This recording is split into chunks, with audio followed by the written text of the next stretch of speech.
Inilabas na ng TBA Studios ang unang trailer para sa Quezon na pinagbibidahan ni Jericho Rosales bilang pangalawang pangulo ng Pilipinas.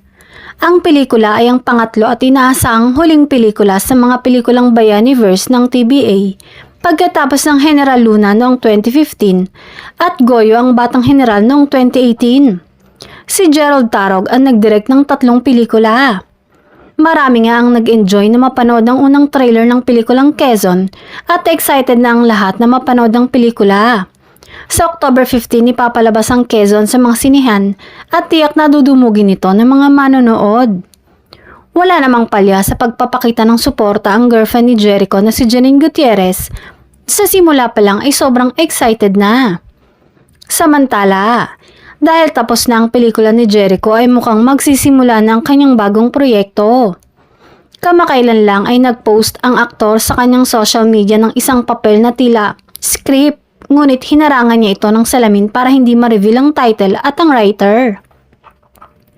Ito na ba ang proyektong pagsasamahan nila ng kanyang girlfriend na si Janine? Sobrang excited na nga ang mga tagahanga ng Econin dahil sa wakas ay sisimulan na ang kanilang proyekto.